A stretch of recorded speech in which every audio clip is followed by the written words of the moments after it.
live on our other places. Hey, everybody. How are you on this fine Friday? In the northeast of the United States, we are having like our second day of sun after 5 very dark, dank, gray, stormy days. As you heard, we have a major hurricane that hit Florida. There's been a lot of devastation, and it just went up the East Coast as a storm, and it was ugly. I'm somebody who needs the sun to feel good. So happy to see the sun. Happy to see you. Those of you joining us live on Instagram, LinkedIn, and 2 Facebook groups. I can see your comments. So if you're there, do say hi. Little hello there. Okay, so today we are talking about money. We are talking about spouses and partners in money, and not from a, divvy it up or prenup or anything like that. I want to talk about, as I usually do, stuff that came up in my practice this week, people that I've had conversations with, clients, group sessions, coaching sessions. And I want to talk about 2 strategies, 2 different scenarios, 2 ways that we might actually be messing up a little bit in terms of how we look at something or how we approach a strategy for money in our career life. So I know I'm being a little vague. I'll get to it in a minute. I am Laura Berman Fortgang. This is Friday Focus. It happens 10 a.m. every Friday in the Eastern time zone. Thank you for being here.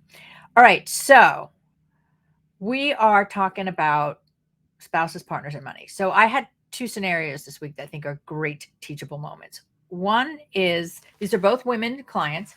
One who is figuring out what the next step is for themselves. They have raised, their kids are still teenagers, but spent most of their working years working in the home as a parent and a caregiver and everything, a homemaker. Had worked in her husband's very successful business early on. Definitely knows that she has value in the workplace, and we're trying to figure out what's next. The other woman is someone who is one of my coach in my A-list coach program, and she is an entrepreneur. She has her own business. And as many people do, we hope to retire our spouses because we make so much money and have them perhaps work in the business. So those are the 2 scenarios. Someone who is trying to figure out what's next. That's my now what work. Someone who is a coach going for A-list status who is looking at their business. All right, so let's look at scenario number 1. Here's somebody who has worked in the home for a really long time, feels guilty that they haven't contributed to the household. And we're trying to look at, okay, well, you want to figure out what you want to do for work, but is it really about money at this point? Is it about fulfillment? What is it about? But the point here was that this person felt like they had not contributed financially to their home. So I gave her an exercise and I said, go and let's think of the unthinkable. What if you had, forgive me, passed away when your children were very young and your spouse was not looking to get remarried and had to outsource everything that you do in the home? So she came back with what it would mean to outsource, housework, cooking, shopping, tutoring, childcare, et cetera, et cetera, et cetera.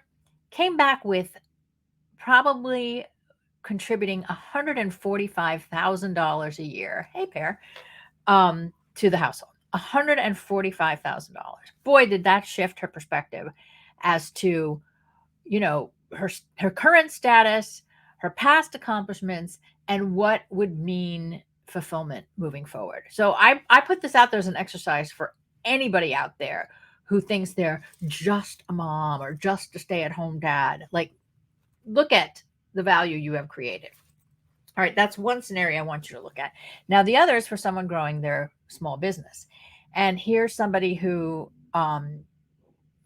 their spouse decided it would be better to work in her business than to have a job. And, this is not an unusual scenario. Many entrepreneurial people have retired their spouse. Like, that's a goal. Make so much money that we don't really need your money. Come join me in the business. And, we're going to make more money together.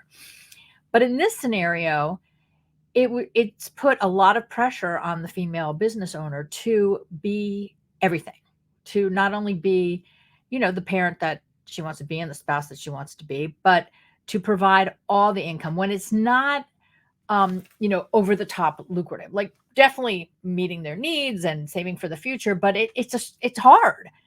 And so in this case, it's really looking at, is it worth retiring a spouse? Like what that person could bring in as an income versus what it actually costs to replace the tasks that the spouse is doing in the business. Now I know this seems a little harsh and cold, but when you're running a business, let's be real. We can't, when people say it's just business, we're trying to keep the emotion out of it. So if we keep the emotion of a marriage or a partnership or out of it, and we say, okay, we have said you won't have a salary coming into the house, and I'm going to outsource these things to you.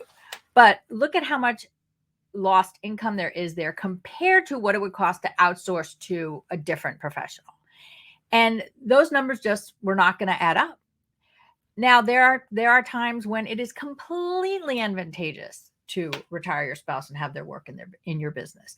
But this is about dollars and cents. So in both scenarios, I want you to look at valuing the work that you do if you had to hire it out to somebody else. Was it a great contribution like our homemaker? Is it something that actually is costing the business because you're paying a premium for something that you could get done for less? So that is what I'm putting out there today. It's always complicated when there's another relationship going on there, right? In a marriage, in a partnership, in, living your lives together and working together. That would be a whole Friday focus and probably a whole book. And my husband and I attempted that at one point and decided we wanted our marriage more than we wanted to be business partners. And that was 25 years ago. And thank goodness for that. So anyway, there's your Friday focus, everybody. As you go into the weekend, if you're in either one of these scenarios, give it a think. Use these exercises, use them with people you might know who need your help. And thank you for being here. We'll see you next time. Friday, 10 a.m. Eastern. Am I here next week? I think I am. All right, everybody. Take care. Thanks for being here.